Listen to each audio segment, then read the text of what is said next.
रथ शुका सारिखे पूर्ण वैराग्य जाचे वसिष्ठा परिज्ञान योगेश्वराचे कवी वाल्मिका सारिखा मान्य ऐसा नमस्कार माझा सद्गुरु राम जय जय रघुवीर समर्थ.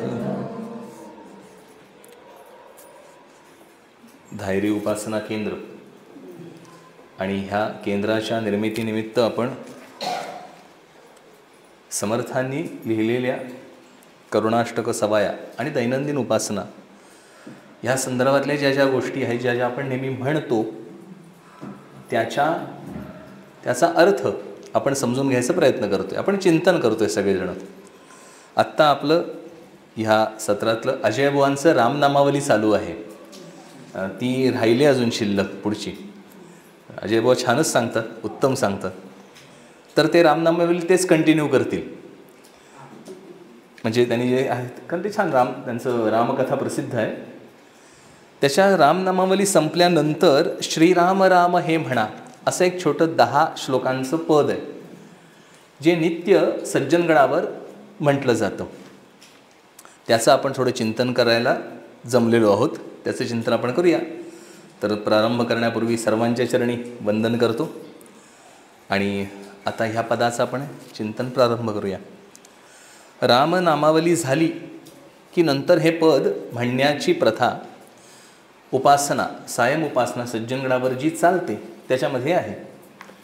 त्याचं मुख्य पालुपद असं आहे की श्रीराम राम हे म्हणा, येन केन प्रकारेण रामनाम घ्या, हे मुख्य सांगायचं आहे. आणि गोंदवलेकर महाराज साहेब त्यांनी आयुष्यभर फक्त नाम घ्या एवढंच सांगितलं. कसंही घ्या. त्याने एक छान उदाहरण दिलं आहे. पेढा जाणीवपूर्वक खाल्ला काय, अजाणतेपणाने खाल्ला काय, तो काय कडू लागत नाही, तो गोडच लागतो. अजाणतेपणाने मी काय खातो आहे ह्याचं भान त्या लहान मुलाला नसतं. लहान मुलाला जेव्हा भरवतात की नाही, मी काय खातो आहे ह्याचं त्या मुलाला काही भान नसतं. त्याला त्यातलं कळत नाही की माझ्या पोटामध्ये किती प्रोटीन्स जात आहेत, कार्बोहायड्रेट्स जात आहेत, फॅट्स जात आहेत, काही कळत नसतं. कळत असतं कोणाला? आईला. जी भरवते आई आजी, त्यांना कळत असतं. तिचं लक्ष असतं की ह्याच्या पोटात जायला हवं आहे, काय जायला हवं आहे आणि किती जायला हवं आहे, ह्याचं सगळ्याचं नियंत्रण ठेवतं कोण? आई ठेवते, आजी ठेवते, भरवणारी व्यक्ती ठेवते. आणि हे भरवून का द्यायचं? कारण त्याला कळत नसलं तरी अन्नाला कळतंय आणि भरवणाऱ्या माणसाला कळतंय याचा परिणाम काय आहे. तसं समर्थ आपल्याला, संत आपल्याला 10 वेळा एक गोष्ट भरवतात. आपल्याला कळत नाही आहे, त्या लहान मुलाला कळत नाही मी आता काय खातोय. त्याला बरेच वेळा हेही कळत नाही मी किती खाल्लंय. ते त्याचा काही संबंध नसतो. त्याचा संबंध पोट भरण्याशी असतो आणि चवीशी असतो. दोनच गोष्टी संबंध असतो. त्याला चव आवडली खातो, नाही चव आवडली तर सोडून देतो. मग आपण काय करतो? त्याला तेच बळजबरीने खायला घालतो. त्याला ते 10 वेळा सांगतो, नाही हे खा, थोडंसं खा. एकेकाळी होतं, हल्ली माहीत नाही, चिवचा घास, मग काऊचा घास वगैरे. माझ्या आजीने मला तसं खेळ, एक आता एक थोडंसं थोडंसं थोडंसं आणि हेच खायचं आहे. तसं संत आपल्याला भरवत आहेत. आपल्याला नाना परीने एकच गोष्ट सांगतायत.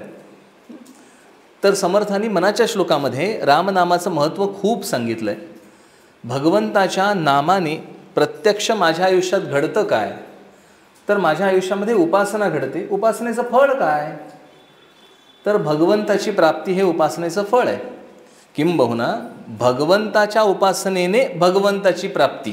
कारण उपासनेचं फळ असं आहे, ज्या गोष्टीचा जो उपासना करतो ती गोष्ट त्याला प्राप्त होते, हे उपासनेचं फळ. आता मी ज्या गोष्टीची निरंतर उपासना करतो, आपण उपासना करतो, निरंतर करतो. कुठल्या?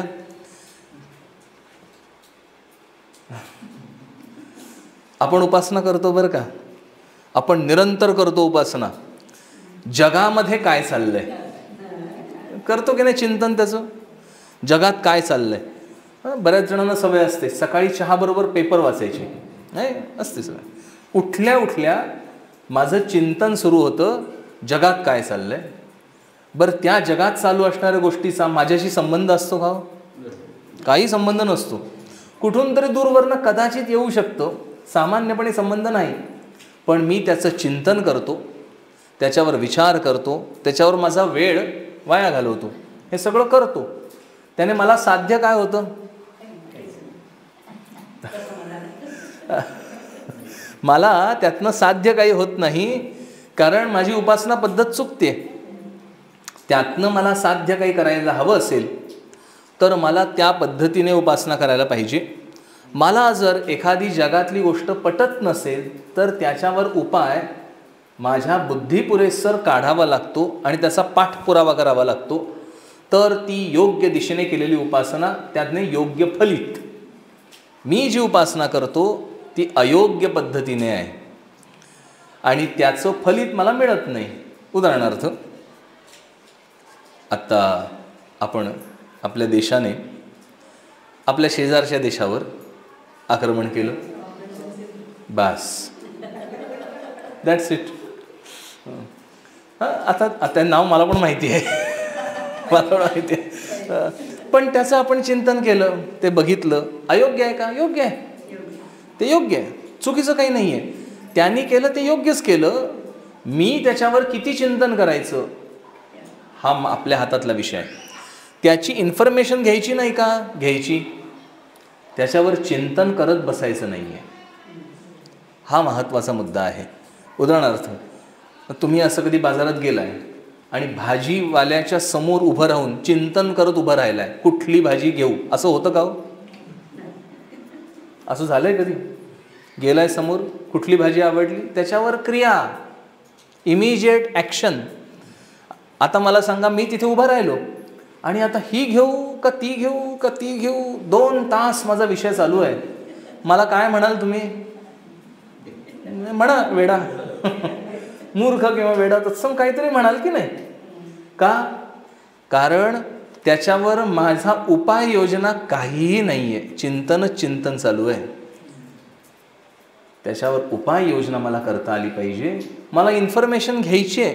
उपाययोजना करण्यासाठी त्याला म्हणायचं त्याच्यावर योग्य दिशेने मी केलेली उपासना. उपासनेचं फलित आहे, मला ती गोष्ट साध्य होते योग्य पद्धतीने केली तर. आता इथे संत म्हणतात तुम्ही नाम घ्या. मग योग्य पद्धतीने नाही घेतलं तर? ही तर गंमत आहे, ही गंमत आहे. मी समजा तुम्ही तुमच्या एखाद्या लहान मुलाला, नातवाला, नातीला घेऊन गेलात भाजीवाल्याची इथे, तिचं काहीही लक्ष नाही आहे, ती फक्त तुमच्या बरोबर आहे आणि तुम्ही भाजीपाला विकत घेतलात. भाजी चांगली कोण खाणार आहे? ती नातू खाणार आहे, 100% खाणार आहे. तिने याच्यात काय इनपुट दिलो? काही नाही. ती फक्त तुमच्या बरोबर होती. तुम्ही सांगितल्याप्रमाणे ती स्वस्थ उभी होती. तुमच्या ते विकत घेण्याला तिने त्रास दिला नाही, हे तिचं इनपुट. बरोबर आहे? एक्झॅक्टली तसं नामाचं आहे, तसंच नामाचं आहे. बघा, प्रॅक्टिकली विचार करा. समर्थांनी, संतांनी, सगळ्या संतांनी नामस्मरणाबद्दल ना केवळ त्यानेच सांगितलेलं नाही आहे, सगळ्या ऋषीमुनींनी, सगळ्या संतांनी एकमताने सांगितलं नाम घ्या भगवंताचं. ध्रुवबाळ काय केलं? उपासना, नाम. बरोबर आहे? वाल्मिकी ऋषी काय केले? उपासना, नाम. त्यांना सरळ म्हणता येत होतं नव्हतं, तो विषय सोडून देऊया. नाम घेतलं. कसं घेतलं नाम? अंगावर वारूळ झालं. नुसतं ते नाही, आपण हे ओव्हरलुक करून पुढे जातो बरेच वेळा. नारद मुनीने त्यांना नाम दिलं, ते नाम दिलं आणि त्यांनी ते स्वीकारलं. आता हे स्वीकारणं आहे ना, हे इतक्या टोकाचं आहे. मला आता नामाव्यतिरिक्त अन्य काही स्वीकार्यच नाही, मला अन्य काहीही स्वीकारायचं नाही, हे झालेलं पाहिजे. आणि तसं नाम घेतलं.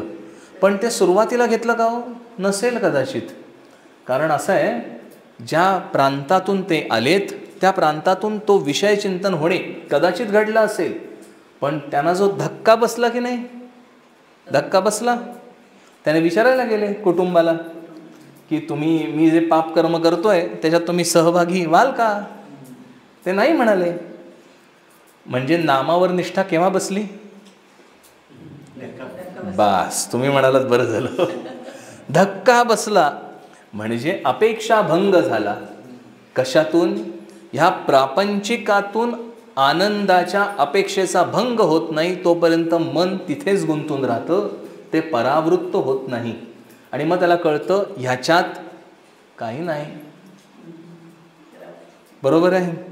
ह्याच्यात काही नाही हे पटलं की ते परावृत्त होतं. आता याचं छान उदाहरण देतो. जे अजून चालायला लागलेलं नाही असं तान्हं मूल जे रांगतंय पण चालत नाही आहे, त्याच्यासमोर वेगवेगळी खेळणी असतात. ते खेळण्याबरोबर एका खेळत असतं. थोड्या वेळाने ते टाकतं आणि दुसरं घेतं. पहिलं केव्हा टाकतं? नाही, दुसऱ्या, बरोबर, पहिल्याचा कंटाळा आला की ते टाकतं. तोपर्यंत ते ॲक्च्युली ना दुसऱ्याकडे बघतच नसतं. ते दुसरीकडे बघायला केव्हा लागतं? जेव्हा पहिल्याचा कंटाळा यायला लागला. म्हणजे काय? पहिल्यातून त्याला आनंद मिळेन असा झाला की ते आनंदाच्या शोधासाठी थोडी नजर इकडे तिकडे करतं. दुसरं दिसलं, गॉन. आता त्याला वाटतं ह्याच्यात आनंद आहे. असं आहे की नाही? आत्ता मला सांगा, आपलं काही वेगळं आहे का हो? तसंच आहे की नाही? बघा, परमार्थाना प्रॅक्टिकलचा विषय आहे हा सगळा, गंमत आहे सगळी. आता संतांनी काय ठरवलं, तुम्हाला ह्या सगळ्यामध्ये जिथे वाटतं तिथे ते नाही, मग जिथे आहे तिथे मी डायरेक्ट तुम्हाला सांगतोय हे घ्या. मग काय म्हणतात समर्थ? म्हणतात, सुरेंद्र चंद्र शेखरू अखंड ध्यातसे हरू जनासी सांगतो खुणा श्रीराम राम हे म्हणा. छान आहे पद, म्हणायला पण छान आहे, अर्थाला अतिशय सोपं आहे आणि पक्क बसणार आहे. खरं तर संतांच्या शब्दामध्ये ते सामर्थ्य आहे, ते पक्क बसतं आपल्या आतमध्ये. काय म्हणतात? सुरेंद्र चंद्र शेखरू. चंद्र, शेखरू, शेखरू शंकर, शंकराचं नाव शेखर. त्याच्या डोक्यावर काय? चंद्र आहे. डोक्यावर चंद्र आहे, शांत आहे डोकं. ज्याचं डोकं शांत आहे ना त्याच्या मुखात नाम बसतं बरं का. हा त्याचा डायरेक्ट संदर्भ आहे. ज्याचं डोकं अशांत आहे त्याच्या डोक्यात नाम जात नाही. समर्थांचा मनाचा श्लोक एक आहे, अति कामत्या रामचित्ती. बस, कारण डोकं शांतच नाही आहे. प्रतिबिंब पडायला पाणी शांत लागतं. ते चलबिचल करणारं जे आहे ना त्याच्यात प्रतिबिंब पडतं, पण प्रतिबिंब पडलंय ते स्वच्छ दिसत नाही, एवढा फरक असतो. हलत असतं. हलणाऱ्याच्या ठिकाणी प्रतिबिंब नाही का पडत? पडतं, पण दिसत नाही. मग न दिसणाऱ्याला प्रतिबिंब म्हणावं का? नाही, म्हणजे म्हणावं पण उपयोगाचं नाही, उपयोगाचं नाही. तसं शांत म्हणून जो इतका शांत आहे, ज्याचं डोकं, चंद्र आहे ना डोक्यावर, शांततेचं प्रतीक आहे चंद्र, शांत आहे. आणि सुरेंद्र, सुरांचा इंद्र. इंद्र हा शब्द आपल्या वेदांमध्ये प्रमुख वाचक आहे, सर्वात बलिष्ठ, त्या सगळ्यांमधलं सर्वात बलिष्ठ, सर्वोत्तम म्हणून इंद्र. इंद्रामध्ये आपल्या वेदांमध्ये इंद्र हा खूप महान सांगितला आहे. आपल्या सिरियलमध्ये तो काहीतरी इंद्र असा पळकुटा आणि अमकं तमकं दाखवतात, तसं नाही आहे. इंद्र प्रचंड सामर्थ्यशाली आहे. किंबहुना इंद्र हे पद आहे, इंद्र हे पद आहे, कलेक्टर, थोडक्यात कलेक्टर हे पद आहे. तर त्या पदावर जाण्यासाठी म्हणून किती खटाटोप करावा लागतो? जाऊ शकतो आपण? नाही, योग्यता लागते, योग्यता लागते, योग्यतेचं व्हावं लागतं, त्याच्या पुढे त्याला सिलेक्शन, आणि त्याच्यानंतर तो बसतो. इंद्र हे पद आहे, तो देवांचा राजा आहे. ते पद कोणाचं आहे? देवांचा जो राजा आहे. आता देवांचा जो राजा असणार आहे तो सामर्थ्यशाली नसणार आहे का? 100% असणार आहे. ते मिळवायला सुद्धा त्याला प्रयत्न करावे लागणार आहेत. म्हणजे तो फार महान आहे इंद्र. आणि इथे म्हटले सुरेंद्र, सुरेंद्र आहे तो, इंद्रांमध्ये उत्तम. हे पण महादेवाचं लक्षण आहे. सगळ्यांमध्ये सामर्थ्यशाली, प्रचंड सामर्थ्यवान, सुरेंद्र चंद्रशेखरू, अखंड ध्यातसे हरू. त्याचं अखंड ध्यान चालू आहे. ध्यान अखंड आहे. अखंड म्हणजे काय? खंड नाही ते, खंड नाही ते, अखंड. सोपं आहे, सतत. आपल्याला अखंड ध्यान आहे. म्हणजे अखंड ध्यान म्हणजे काय हे आपल्याला माहिती आहे. मला ज्या विषयाचं अखंड ध्यान हवंय त्याचं नाही आहे, इट्स ओके. पण अखंड ध्यान कशाला म्हणतात हे मला माहिती आहे. आपल्याला अखंड ध्यान आहे कशाचं आहे? माझ्या देहाचं आहे. माझ्या देहाबद्दल मला अखंड ध्यान आहे की नाही? आहे. मला सतत त्याचं भान आहे. अखंड ध्यान असणे म्हणजे भान असणे. तर ते भान आहे मला. किती भान आहे? खूप आहे. आणि ते अखंड आहे. त्याचा खंड नाही आहे. खंड पडतो का? पडतो. गाढ झोपेत काय होतं? भान राहत नाही. आता मला सांगा, गाढ झोपेतली अवस्था आवडते का अखंड ध्यानाची अवस्था आवडते?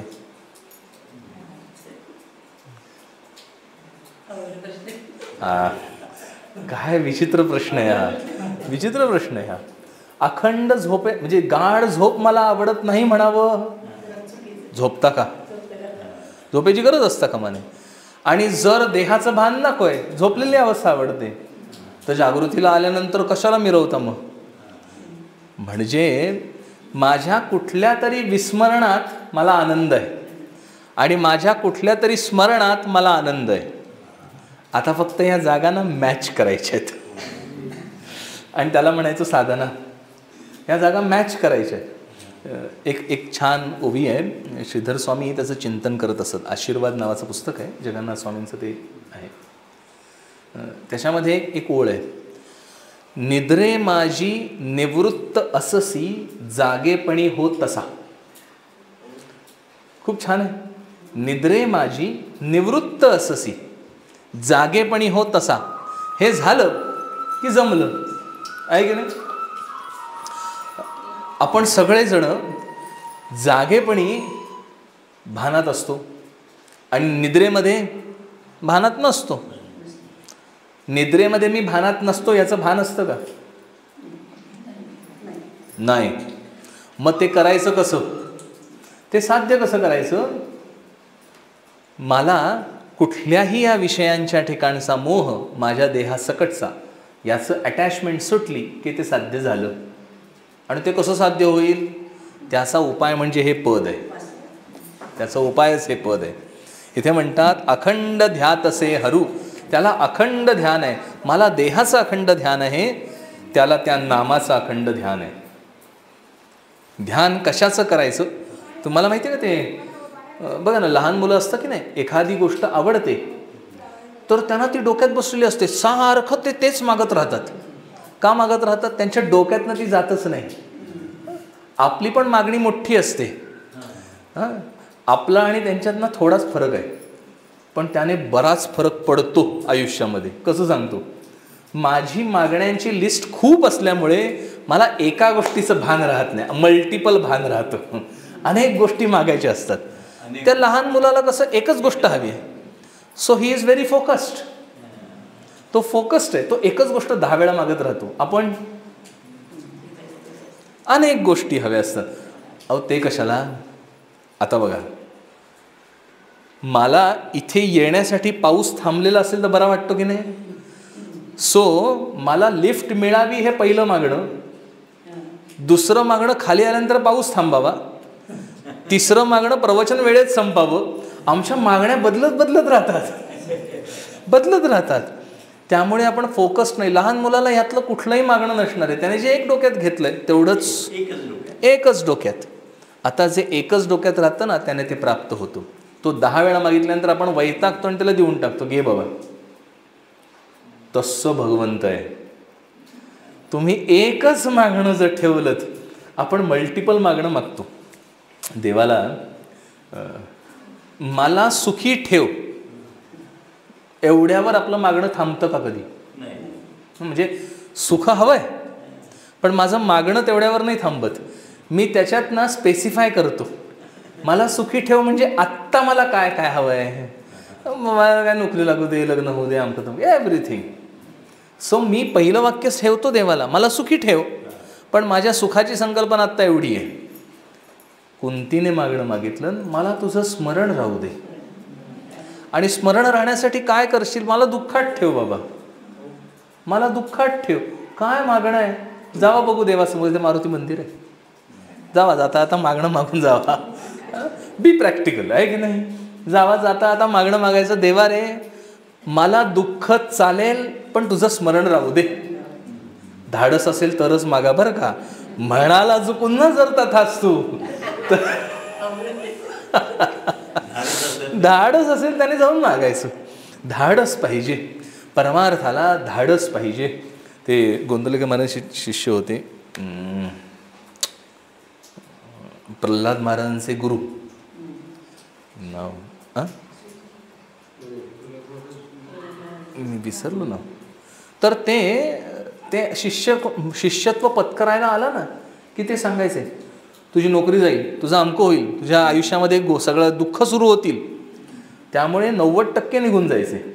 जे 10% असायचे त्यांना पक्क असायचं, मला हेच हवंय, दिस इज फोकस्ड. म्हणून इथे म्हटलंय अखंड ध्यान कशाचं पाहिजे, अखंड ध्यातसे हरू. तो हरू म्हणजे हर, शंकर, त्याला दुसरं काही नकोच आहे, एकच गोष्ट हवी आहे. आणि तो ती एकच गोष्ट मागणं, त्याला दुसरं मागणं संपून जातं. आपल्या सगळ्यांना कदाचित माहिती नसेल, एक गोष्ट आहे, एक फार मी सांगितले बहुतेक, एक राजकन्या होती. आणि ती राजकन्या, तर तिच्याकडे एक सेवक होता. त्या दोघांमध्ये वयात थोडं अंतर होतं, सेवक होता. ती राजकन्या मोठी व्हायला लागली आणि तसं सेवकाचं प्रेम त्या राजकन्येवर बसलं. आता ती राजकन्या पण फार महान होती, सामान्य नव्हती. सेवकाचं प्रेम बसलं. प्रेम बसल्यानंतर एक दिवस सेवकाने सांगितलं, बाई माझं असंच तुझ्यावर प्रेम आहे. ती म्हणाली, तुला माहिती आहे का तू काय बोलतोयस? ती म्हणली, माहिती आहे मला. त्याचा परिणाम जर राजाला कळलं तर राजा काय करील? मृत्यूदंड तुला. तो बोला, हो माहिती आहे, म्हणूनच तुला आधी सांगितलं, कारण मला तू आहेस कशी हे मला कल्पना आहे. ती म्हणते, एक उपाय सांगते मी, तू एक काम कर. राजा धार्मिक आहे, त्याच्याशिवाय ही जन्मालाच येणार नाही. सो राजा अतिशय धार्मिक आहे, श्रद्धाळू आहे. मी तुला असं असं कर, एक उपाय सांगते. समोरच्या डोंगरामध्ये गुहा आहेत काही, तिथे जाऊन बस आणि तिथे उपासना कर, दाढी वगैरे वाढेलच तुझी. ते झाल्यानंतर काही महिन्यांनंतर तुझी कीर्ती लोकांमध्ये पसरेल, असं मी काहीतरी उपाय करेन. राजाच्या कानावर जाईल, राजा मला तुझ्याकडे घेऊन येईल, मग आपण पुढचं पुढे बघू. हे सगळं व्हायला 2 वर्ष गेली. तिने सांगितलं होतं असं असं कर, ते तो करत होता. 2 वर्षानंतर ह्याची कीर्ती तिच्या प्रयत्नाशिवायच पसरली, राजाच्या कानावर आली. राजा म्हणला, असा असा तिथे एक साधू आलेला आहे, जाऊ दर्शनाला, तू पण चल, तूही धार्मिक आहेस. घेऊन गेला. दर्शन झालं, हिने ओळखलं, हा आपलाच जिन्नस आहे. नमस्कार वगैरे केला. तो उठला आणि तिला साष्टांग दंडवत घातला आणि म्हणाला, मला आता तू जो उपाय सांगितलास त्या व्यतिरिक्त या आयुष्यात काहीही नको. ती राजकन्या होती मीराबाई आणि तिने दिलं होतं नाम. हे नाम घे. नामाचा परिणाम, मुखी राम त्या काम बाधू शकेना. संपूर्ण पालट झाला. ते नाम आत गेलं की काम बाहेर जातो. हा नामाचा डायरेक्ट परिणाम आहे, डायरेक्ट परिणाम. माझ्यात नाम गेलंय याचा अर्थ माझा काम नाहीसा झालेला पाहिजे. आपलं नाम आज जात नाही. आता मी काही बोलत नाही, मी अधिकारी नाही बोलायचा, पण बरोबर आहे. दिस इज प्रॅक्टिकल नाही का. आपण चिंतन करतोय, आपण प्रवचन नाही करत आहोत, आपण चिंतन करतोय या विषयाचं. तर म्हणजे त्याचा परिणाम तो आहे. आणि भगवंत म्हणजे प्रत्यक्ष हर महादेव, त्याच्याबद्दल आहे अखंड ध्यात असे हरू. त्याला त्याचं ध्यान लागलंय. ह्या नामाचं ध्यान जर लागलं की नाही, रामाचं आणि रामाच्या नामाचं, सगळेच्या सगळे बघा, ध्रुव बाळ ध्रुव बाळाला तपश्चर्या केली, प्रल्हाद तपश्चर्या केली, ध्रुव बाळानं तपश्चर्या केली आणि भगवान प्रसन्न झाले 6 महिन्यात.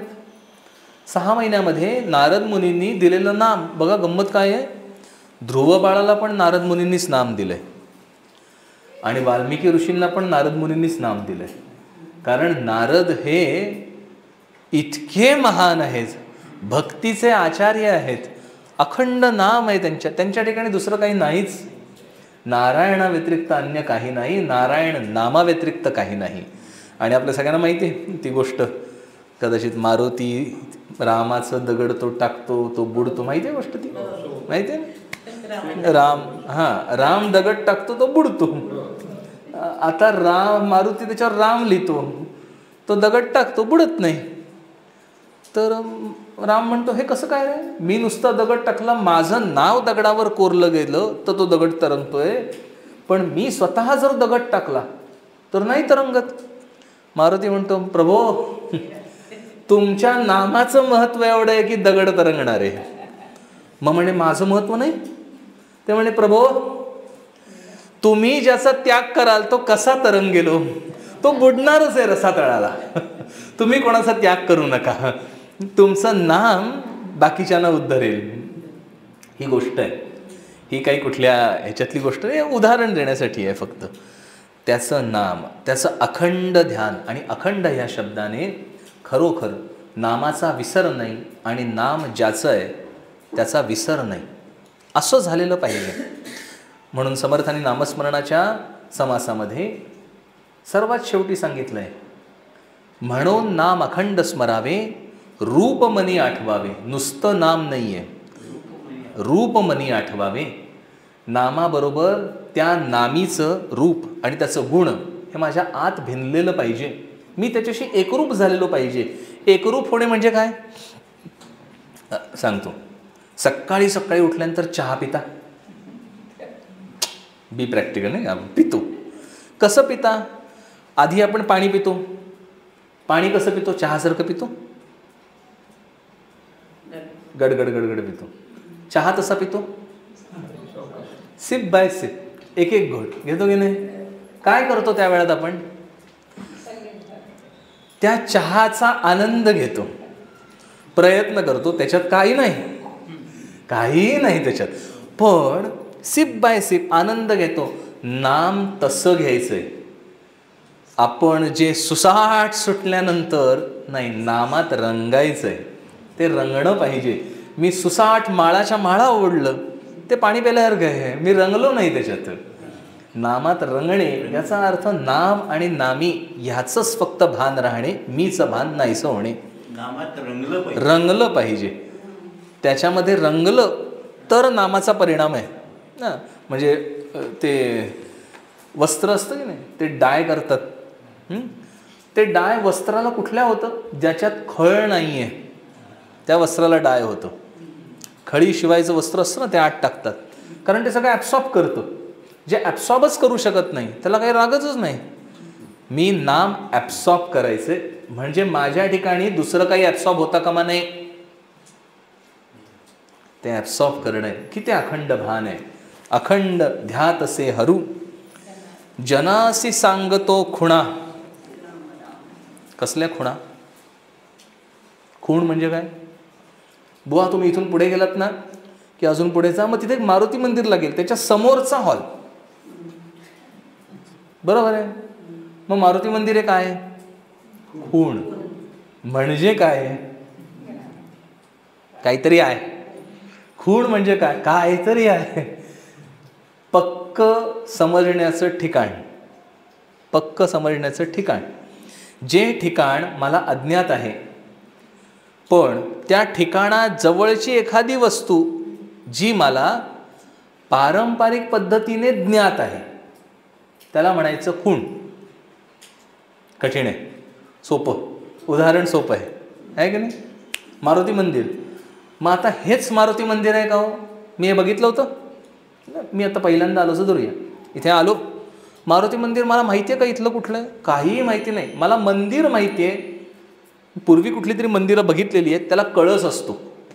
सो मी आल्यानंतर बघितलं कळस आहे, त्याला भगवा रंग दिला आहे म्हणजे हे त्यातलं काहीतरी आहे, कारण मी कुठले तरी इतर भगवे रंग दिलेली मंदिरं बघितलीत. मग मी जवळ गेल्यानंतर दिसलं आतमध्ये देवता आहे, ती मारुती आहे, म्हणजे हेच ते मारुती मंदिर. मी कशाच्या आधाराने ठरवलं? पूर्वी मी काहीतरी बघितलेलं आहे, त्याच्या आधाराने हे ठरवलं. हाच हॉल आहे हे माहिती नाही, कारण हॉल 10 असतील. त्याच्या समोर मारुती मंदिर आहे. मंदिर आणि ते मारुतीचं याचा मी पूर्वी घेतलेला अनुभव, त्या पूर्वी घेतलेल्या अनुभवाप्रमाणे मला अन्य काही सांगावं लागत नाही. त्याला म्हणायचं खूण.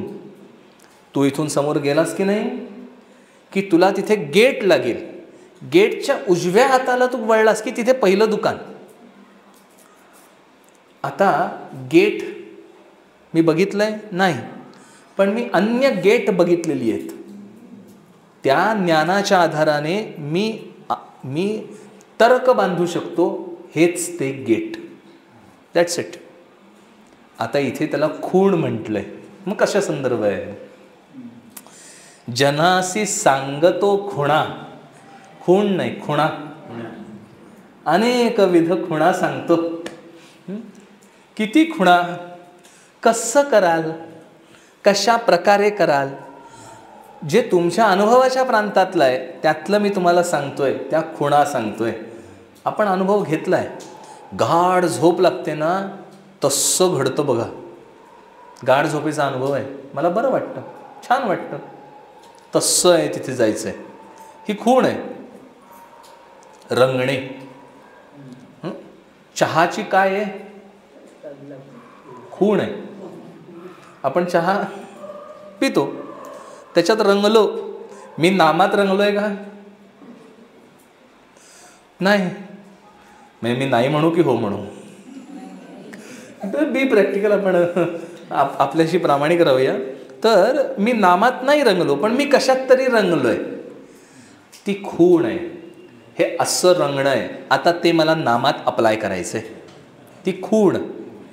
जनासी सांगतो खुणा. ह्या परमार्थाच्या खुणा दासबोधामध्ये समर्थाने अनेक प्रकारे सांगितल्या आहेत. ही जी लक्षणं सांगितलेली आहेत दासबोधामध्ये, त्या सगळ्या खुणा सांगितलेल्या आहेत की ह्या प्रकारे असेल तर तुम्ही इथे आहात. आणि ही खूप महत्त्वाची गोष्ट आहे, आपण ओव्हरलुक करून जातो काही वेळा. दासबोधामधली बद्ध लक्षणं, मुमुक्षु लक्षण, साधक लक्षण, सिद्ध लक्षण. सिद्ध लक्षणं सोडून देऊया. साधक लक्षणं, बद्ध, मुमुक्षु आणि साधक, हे तिन्ही बद्धच आहेत. तिन्हीच्या तिन्ही बद्धमध्येच कॅटेगरी येतात. एक बांधलेला आहे आणि दुसरा मोकळा आहे. दोनच कॅटेगरीज समाजामधल्या, दोनच कॅटेगरीज आहेत. आता जे बांधलेले आहेत त्यांच्या 3 प्रकार झाले. त्याला म्हणायचं बद्ध, मुमुक्षु आणि साधक. एक बांधलेला आहे, हे कळतच नाही आहे. एक मी बांधलो आहे आणि मला मोकळं व्हायचं आहे अशी भावना झालेली आहे. आणि ज्याला भावना झाली आहे त्याने पुढचं पाऊल टाकलं, मोकळं होण्यासाठी धडपड करू लागला आहे, त्याला म्हणायचं साधक. या खुणा सांगितलेल्या आहेत. व्हेअर ॲम आय, मी आत्ता कुठे उभा आहे हे मला माहिती पाहिजे. खूण. सत्व, रज, तमोगुण, माझ्या ठिकाणी काय आहे. सो ह्या सगळ्या गोष्टीमुळे माझ्या ठिकाणी काय आहे आणि मला जायचं आहे कुठे, हे डिस्टन्स मला कळतच नाही. आता डिस्टन्स कळलं आणि माझ्याकडे काय आहे हे कळलं. मला इथून दिल्लीला जायचं आहे, तर डिस्टन्स किती आहे? एवढं आहे. आता डिस्टन्स कळलं, मग मी काय चौकशी करतो, कसं जाता येईल? By road. बाय रोडने जाता येईल, बाय ट्रेनने जाता येईल, बाय एअर जाता येईल. बरोबर आहे. उपाय मी शोधले. आता रोडने जाण्याचे 3 प्रकार. मी चालत जाईन, किंवा गाडीने जाईन, किंवा ट्रेनने जाईन. तिन्ही गोष्टी रोडनेच जाणार आहेत, जमिनीवरनं. आता जमिनीच्या पेक्षावरून आकाशाने जाईन. मग मला आकाशाने जाता येणार आहे का? येस. मग मी काय करतो, माझ्याकडे किती पैसे आहेत हे बघतो. So that is potential. माझ्याकडे काय आहे, माझ्याकडे हे पोटेन्शियल आहे. माझ्याकडे पैसे भरपूर आहेत, विमानाने जाईन, पटकन जाईन. माझ्याकडे पोटेन्शियल नाही, कमी आहे, मग ट्रेनने जाईन. माझ्याकडे विमाना एवढं नाही आहे, पण गाडी एवढं आहे, मग गाडीने जाईन. काही नाही हो, मग बाबा जा चालत. माझ्याकडे काहीच नाही, चालत जा. आपण कशात बसतो डेस्टिनीपर्यंत पोचण्याला? हे माझ्याकडे काय पोटेन्शियल आहे ह्याच्यावर ठरतं. आणि पोटेन्शियल ओळखता येण्याच्या खुणा समर्थांनी वाङ्मयात सांगितलेल्या आहेत. माझ्याकडे काय आहे म्हणजे where am and what I have, हे समर्थ दासबोधात सांगतात. इथे समर्थ म्हणतात जनासी सांगतो खुणा, मी सगळ्या जनाला ओरडून ह्या खुणा सांगतोय, प्रत्यक्ष ते कसं गाठाल, कुठे जवळ जाल. समर्थांची खूप छान ओवी आहे. द्वितीयेसी संकेत जो दावीज येतो, तया सांडुनी चंद्रमा भावीज येतो. खूप छान आहे. द्वितीयेचा संकेत कोर असते, अगदी बारीक कोर असते, प्रतिपदेची दिसतच नाही, द्वितीयेची दिसण्याची शक्यता आहे, तर ती दिसत नाही. मग काय केलं जातं, ते झाड दिसतंय का तुला, दिसलं. त्याच्यासमोर बिल्डिंग दिसते का, दिसले. आता त्या झाड आणि बिल्डिंग ह्याच्यामध्ये बघ, हां दिसली. आत्ता मला सांगा, झाड आणि बिल्डिंग ह्याच्याकडे तो ते चंद्र बघितल्यानंतर किती वेळ बघत राहणार आहे, बघणार आहे. त्याला काही कारणच उरत नाही. त्याला ना त्या झाडाशी घेणं देणं आहे, ना त्या बिल्डिंगशी घेणं देणं आहे. त्याला घेणं देणं कशाशी आहे, चंद्राशी. करेक्ट. आता मला सांगा, चंद्राचा आणि या झाड आणि बिल्डिंगचा काही संबंध आहे का, काही संबंध नाही आहे. ते अटॅच्ड आहेत कोणाशी, नाही. पण बिल्डिंग आणि त्या झाडाशिवाय दिसला चंद्र, याला म्हणायचं खुणा, याला म्हणायचं खुणा. म्हणून समर्थ म्हणतात द्वितीयेसी संकेत, संकेत म्हणजेच कोण, जो दावीज येतो तया सांडुनी, हे खूप महत्वाचं आहे. तया सांडुनी, ह्या दोन्ही खुणा सोडायच्या आहेत. मी जर बिल्डिंगचं वर्णनच करत बसलो, त्याला मला दाखवायचं आहे चंद्र, झाडाचं वर्णनच संपत नाही, बिल्डिंगचं वर्णनच संपत नाही, तर मधला चंद्र दिसायचा कधी, आणि मला जायचं आहे मधल्या चंद्राकडे. सो आय मस्ट बी, माझं फोकस चंद्र असला पाहिजे. मला चंद्र दाखव, मला बिल्डिंगशी आणि झाडाशी घेणं देणं नाही. आणि ती खूण आहे, पण नाही कळत ना, म्हणून मग हे सगळं सांगावं लागतं. म्हणून समर्थ म्हणतात या खुणा आहेत, त्यातनं तो जायचं आहे, पलीकडे जायचं आहे. ते मूल झोपट नसेल तर त्याला काय थोपटतात ना, किंवा काय अंगाई गीत गातात. एखादं थोपटून झोपतो, एखादं गाऊन झोपतो, एखाद्याला फिरवून आणलं की झोपतो. हे सगळं काय आहे मला सांगा, त्याला फिरवून आणणं, थोपटणं आणि झोपणं याच्याशी काय सुमार तरी संबंध आहे का. झोप लागल्यानंतर थोपटा बघू तो जागा होतोय की नाही, आहे की नाही. म्हणजे जे त्याला झोपवतंय ते त्याला जागा करणार आहे. म्हणजे झोपण्याचा त्याच्याशी संबंध नाही, पण ते केल्याशिवाय तो झोपत नाही आहे. पण तो झोपल्यानंतर मला काय करायचं आहे, थोपटणं बंद करायचं आहे. कारण माझे महत्त्वाचा हेतू झोपवणे हा आहे. तेव्हा ती खूण आहे. त्या अशा असंख्य खुणा समर्थ आपल्याला याच्या पुढे पण सांगतायत. काय कराल, ह्या खुणा समजावून घ्यायला पाहिजेत. आणि त्या खुणासुद्धा समजायला श्रीराम राम हे म्हणा हे रामनाम, तर जमणार आहे. पुढचं आहे, महेश पार्वती प्रती विशेष गुज सांगती, सलाभ होत असे दुणा, श्रीराम राम हे म्हणा. काय सोपा अर्थ आहे हो, सरळ कळला की नाही अर्थ सगळ्यांना, सरळ अर्थ आहे. महेश पार्वती प्रती, शंकर पार्वतीला सांगतात, समजावून सांगतात. खरं तर आपली अनेको शास्त्र या महेश पार्वती म्हणजे शंकर आणि पार्वती संवादात्मक आहेत. खूप काही आहे संवाद, त्यांचा संवाद आहे. महादेवाकडे ज्ञान आहे आणि पार्वतीला ते ग्रहण करायचं आहे. या दोन गोष्टी दुर्मिळ आहेत. ज्ञान असणारा आणि ते इच्छिणारा, या दोन गोष्टी दुर्मिळ आहेत. अर्जुनाला ज्ञान हवं होतं, कृष्णाला ज्ञान द्यायचं होतं. जोपर्यंत अर्जुन म्हणत नाही की मी तुला शरण आलो, शिष्यस्तेहम शाधिमाम त्वाम प्रपन्नम, मी तुझा शिष्य झालो, मला ते सांग, कृष्णाकडे आहे ते ज्ञान. वर्षानुवर्ष आहे कृष्णाकडे. याच्या आधी अर्जुन आणि कृष्ण किती सखे आहेत, म्हणजे त्यांच्या सख्यत्वाच्या गोष्टी भागवतातल्या ज्या वर्णन केलेल्या आहेत, किती सख्य असावं. नामदेवाचं सख्य आहे, किती सख्य असावं. सख्य भक्ती जरी झाली तरी आत्मनिवेदन व्हावीच लागते. ती म्हणून पुढची पायरी सांगितली आहे, 9वी पायरी, आत्मनिवेदन. सख्य आहे, खूप जवळीक आहे, पण जोपर्यंत ह्याला वाटत नाही आय वॉन्ट टू नो, मला हे कळलं पाहिजे, तोपर्यंत ते नाही. आणि म्हणून पार्वती जी आहे ना, ती शंकराची अनन्य भक्त आहे. आपण शंकर आणि पार्वती म्हणजे नवरा बायको धरतो, आणि ते सिरियलमध्ये रंगवतात पण तसंच. का म्हणजे आपल्या ह्या शास्त्रांची जी उंची आहे ना, ती ह्यांना कळतच नाही आहे. दुर्दैवाने तेच दाखवलं जातं आणि लोक तेच बघतायत. दुर्दैव आहे आपलं. मध्यंतरी मी ते शकुनी वगैरे त्या म्हणजे सिरियल आहेत, त्यांच्या त्यांच्या पद्धतीने छान चालू दे, आनंद आहे. पण जे त्यांचे ते चेहरे, त्यांचे ते हावभाव, ती मंडळीसुद्धा खूप महान आहेत. अहो विचार करा, युधिष्ठिरासारख्याला गुंतवायचं आहे म्हणजे तो काय सामान्य असेल का? युधिष्ठिर खूप महान मोठा आहे. आपल्या विचारकक्षेच्या पलीकडची मंडळी आहेत ही सगळी.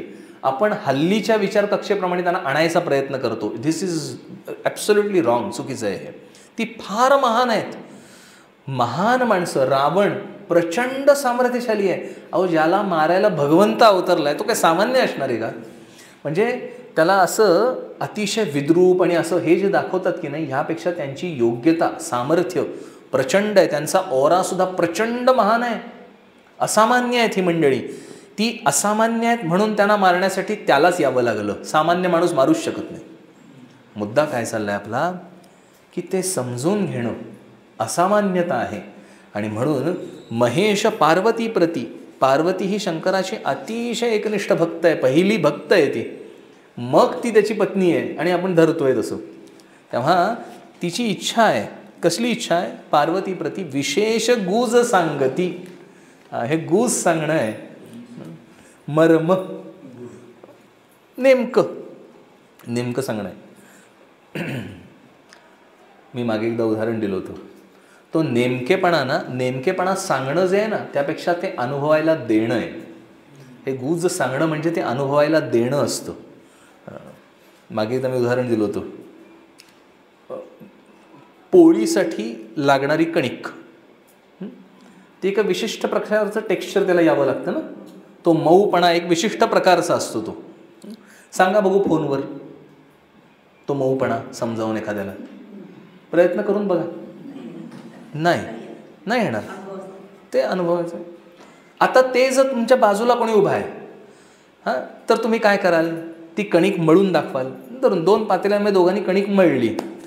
आता ते गुज सांगायचे नेमकं किती, तर तुम्ही काय कराल? तुमचा गोळा त्याला सांगून ऐकत नाही, त्याला कळत नाही. शेवटी हा तुम्ही मळलेला गोळा त्याच्या हातात द्याल, असं कर. हे गुज सांगणं आहे. त्याने तुम्ही सांगितलं का कसं कर?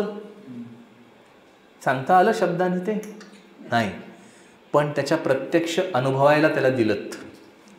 महेश पार्वती प्रती विशेष, आधी गुज म्हणजेच गौप्य, त्याला शब्द लावलाय विशेष, म्हणजे हे अनुभवाच्या प्रांतात घेऊन जाणं आहे. आणि हे अनुभवाच्या प्रांतात घेऊन जाणं हे गुरु आपल्या शिष्याला डायरेक्ट करतो. शिष्यस्तेहम शाधिमाम त्वाम प्रपन्नम. अर्जुन शरण गेला, अनुभव दिला, विश्वरूप दर्शन दिलं. तुला हे सामान्य चक्षुने नाही दिसणार बाबा, मी दिव्यम ददामी ते चक्षु, तुला दिव्य चक्षु देतो. दिव्य चक्षु म्हणजे काय? डोळे बॅटरी लावलेले नाही, ते ज्ञानचक्षु. ते दाखवताना डोळे बॅटरी लावलेले दाखवतात, तेजबीज दाखवतात त्याला. कारण चित्रकार काढणार कसं दिव्य चक्षु, त्याला दिव्य म्हटलंय. पण ते त्याची दिव्यता ह्या चक्षुला अनुभवायला येत नाही. ते ज्ञानचक्षुच अनुभवू शकतात केवळ. आणि ते ज्ञानचक्षु हे प्रकाशमान आहेत म्हणून त्याला प्रकाश बिकाश दाखवतात. जरा चांगलं आहे समजण्यासाठी. ते गुज, ते विशेष, ते अनुभवाचा प्रांत आहे. म्हणून इथे म्हणतात महेश पार्वती प्रती विशेष गुज सांगती, सलाभ होत असे दुणा. दोघांना दुणा दुप्पट, दोघांनाही सलाभ होतो. लाभ होणे, मिळणे. तुम्ही मळलेली कणिक. आता त्याच्या लक्षात आलं, त्याने पण तशीच मळली कणिक. किती पोळ्या होतील? दुप्पट. बरोबर आहे. लाभ कोणाला झाला? दोघांना. अनुभवायला येणं, त्या शेवटच्या स्थितीचा अनुभव येणं, ह्यासाठीचा जो लाभ आहे, गुरु शिष्या एकची पद, दोघंही त्या पदावर आरूढ होतात. आपल्या सगळ्यांना माहिती आहे गोष्ट. तो राजा होता, मी विसरलो, नाव विसरतो हल्ली मी. तो राजा होता आणि त्याला समाधीचा अनुभव घ्यायचा होता. बहुतेक नाथांपैकी कोणतरी आहे. त्याने तो चाबूक काढला आणि फटका मारला. गुरूंनी चाबुकाने त्या राजाला फटका मारला. राजा घोड्यासकट समाधी अवस्थेत गेला. दोघंही समाधी अवस्थेत, घोडाही आणि राजाही. कारण ते अनुभवायला देण्याचं प्रांत आहे. आता तो घोड्यावर स्वार होता, त्या घोड्याचं भाग्य, त्याने काहीतरी मागच्या जन्मी केलंय, किंवा तो त्या राजाचा घोडा आहे, त्याला मिळालं, प्राप्त झालं, ते अनुभवायला दिलं, ते गुज सांगितलं. सलाभ होत असे दुणा, श्रीराम राम हे म्हणा. त्याला उपाय राम म्हणा. विषय बहुत जाळिले, विशेष अंग पोळिले, प्रचित माझे या मना, श्रीराम राम हे म्हणा. विषयाने अंग जाळलं गेलं शंकराचं. हलाहल विष प्रभूने प्यायलं. कोण पिऊ शकेल? महादेव, तो महान आहे देव, सगळ्या देवांमध्ये महादेव आहे. त्याने विष प्यायलं. पहिल्यानंतर अंग जळायला लागलं संपूर्ण. अंग जळायला लागल्यानंतर उपाय काय? त्याने विचार केला, शांततेसाठीचा सर्वोत्तम उपाय करायला हवा आहे, द बेस्ट, नाम. राम नाम हे शांत करणारं आहे. अशांती कशाने येते? चित्ताला अशांती वासनेमुळे असते, अशुद्धतेमुळे असते. वासना मिश्रित जे चित्त सर्वात जास्त, जितकी वासना जास्त तितक्या त्या चलबिचल जास्त, तेवढ्या लहरी तेवढ्या जास्त, आणि जेवढ्या त्या जास्त तेवढी अशांतता जास्त. समुद्र खवळलेला आहे, कशाच्या आधाराने कळलं? करेक्ट, लाटा. लाटा जितक्या मोठ्या तेवढा तो खवळलेला, बरोबर आहे. माझ्या ठिकाणी वासनांच्या लाटा जेवढ्या महान तेवढं चित्त अशांत. आणि हे अशांत चित्ताला शांत करण्यासाठी उपाय एक, रामनाम. राम नामाशिवाय दुसरा उपाय नाही. समर्थ म्हणतात, मुखी राम त्या बास, काम बाधू शकेना. काम याचा अर्थ इच्छा, वासना. किंबहुना तो सगळ्या वासनामय होऊन जातो. रामाची गंमत अशी आहे, रामचरित्राची गंमत अशी आहे. किती वेळा आपण ऐकलंय हो रामचरित्र? भरपूर वेळा ऐकलंय. पण चालू असेल तर आपण जाऊन बसतो, कंटाळतो. म्हणजे आता बोलणं ऐकून कंटाळा, पण रामचरित्राला कंटाळत नाही, कारण ती गोडी अवीट आहे. किंबहुना त्या रामनामाच्या आणि रामचरित्राच्या गोडीमुळे वासना कमी होतात, की माझ्या ठिकाणी आत असणारच समाधान, शांतता मला अनुभवायला येते. ते माझ्याच ठिकाणचं आहे, ते माझ्या ठिकाणी अनुभवायला यायला लागतं, की ते आवडतं. तो आतच आहे, कारण बाहेर शोधायचंच नाही आहे मला. मी जे सांगितलं खुणा, त्या खुणा ह्याच आहेत, मला बाहेर शोधायचंच नाही आहे, शोधायचं आहे आत. आणि ते रामनामाने वासनाक्षय होतो, माझ्या इच्छा सगळ्या कमी कमी होत जातात, चित्त शांत होतं. शांत झालं की मग अशी उदाहरण दिलं, प्रतिबिंब परफेक्ट. आणि मग मला वाटतं यही अच्छा है, बस मला हेच पाहिजे, अन्य काही नको. पण हे घडण्यासाठी म्हणून सुरुवात आणि शेवट दोन्ही राम राम हे म्हणा, बस ही अपेक्षा आहे. तेव्हा समर्थ म्हणतात, विषय बहुत जाळिले, विशेष अंग पोळिले. विषय म्हणजे विष, विषाने संपूर्ण अंग जळालं. आता हे जे विष आहे ना, विषय हे सर्वात मोठं विषय. श्रीधर स्वामींनी आपल्या प्रवचनात सांगितलं आहे, संस्कृतातला श्लोक आहे तो. स्वामी म्हणतात, विष, ह्या विषापेक्षा विषय हे जास्त वाईट आहेत. ते स्वामी म्हणतात तिथे यकार जास्त आहे म्हणे. विषपेक्षा विषय ह्याच्यात एक यकार जास्त आहे. आता हा जो जास्तीचा यकार आहे ना, विषाने एकच प्राण हरेल, विषय याने जन्मोजन्मी हरण आहे. म्हणजे किती जास्त आहे बघा, किती जास्त आहे. आणि मला आवडतं पण तेच. याला उदाहरण दिलं आहे आपल्या शास्त्राने, ते कुत्रं असतं की नाही, हाड सगळं तर माहिती आहे आपल्याला, कुत्र्याला हाड आवडतं. का आवडतं? बस ते चावतं, त्याला वाटतं त्यातनं रक्त येतंय. रक्त येत असतं हिरडीतून, त्याच्याच हिरडीतून येणारं रक्त त्याला वाटतं त्या हाडातून येतंय. ते जेवढं चघळत जातं तेवढं हिरडी कापत जाते, तेवढं रक्त अधिक.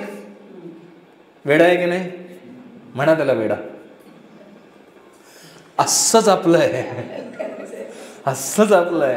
त्याचं कारण आपण ते विषय चघळत राहिलोय. त्यामुळे शांती नाही, भंग होतं. काय? शांतीचा भंग होतो. आपण बघा, आपल्या घरातली सगळी गडबड धावपळ थांबली की आपण एक 10 मिनटं स्वस्थ बसतो.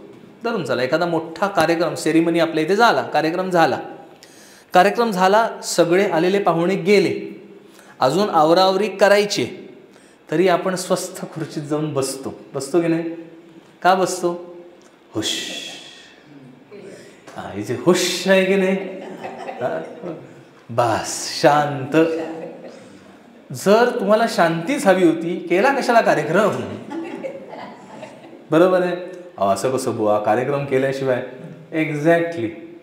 कार्यक्रम केल्यानंतर शांतीचा अनुभव जास्त येतो, त्याचं महत्त्व कळतं. मला हेच हवंय, ते नको होतं, पण पटत नाही. कारण मन विषयाकार आहे. मनाला वाटतंय, मला लोकांनी म्हटलं काय कार्यक्रम केला तो, बरं वाटलं. बरं, त्यात जर लोकांनी नुसतंच म्हणायचंय ना, तर ट्राय फॉर दॅट. नाही, माझं मन शांत होणे, चित्त शांत होणे हीच अभिप्रेत आहे. ह्याची सवय होण्यासाठी म्हणून रामनाम, की ते चित्त शांत होतं, वासना कमी होतात. आणि अशुद्धी, सगळी जगातली अशुद्धी या वासनेमध्ये आहे. अशुद्धता आहे, चलबिचल आहे. वासनेला मुख्य आधार अहंकाराचा आहे, आणि या अहंकारावर मात रामनामाने घेता येते. म्हणून इथे समर्थ म्हणतात, विषय बहुत जाळिले, विशेष अंग पोळिले. माझं अंग पोळलं गेलं. अंग पोळलं जाणे याचा अर्थ आपण फक्त शरीर धरतो. स्थूल सूक्ष्म कारण तिथपर्यंत सगळी महाकारण अज्ञानाचंच आहे. तर ते तिथपर्यंत तिन्ही ठिकाणी 4 देह धरूया आपण. हे 4 देह माझे पोळले जातात, त्यांना हेलकावे येतात. ते चलबिचल झाली की अशांती येते, आणि अशांती हेच माझ्या दुःखाचं कारण आहे. म्हणून इथे समर्थ म्हणतात, विशेष अंग पोळिले, प्रचित माझी या मना. अनुभवाचा आहे, महादेवाने आता घेतलेला अनुभव आहे. रामनाम घेतलं, शांत झाला. मागे एकदा मी छान वाचलं होतं, त्यात लिहिलं होतं, विष घेतलं, विष आत गेलं, आता मुखात राम आहे आणि हृदयात राम आहे. विषाला बाहेरही येता येणं आणि आतही जाता येणं. मग ते बसलं कंठात, मग तो झाला निळकंठ. मी म्हणलं विष निळं असतं हे सांगितलं कोणी, पण तो झालाय सध्या निळकंठ, हे खरं आहे. So let's consider it. तो निळकंठ झाला, निळा झाला. आता निळा झाला, विष आहे, वरती राम आहे आणि खाली राम आहे. मग विषाचं झालं काय? काही नाही, विष अधिक राम, विश्राम पावला, तो शांत झाला. नुसतं विष घेतलं तर चलबिचल आहे. त्याच्यात अत्यंत त्रासदायक असणाऱ्या विषात सुद्धा राम कालवला ना, तर विश्राम मिळणार आहे. हे त्या नामाचं महत्त्व आहे. म्हणून समर्थ म्हणतात, श्रीराम राम हे म्हणा. जय जय रघुवीर समर्थ.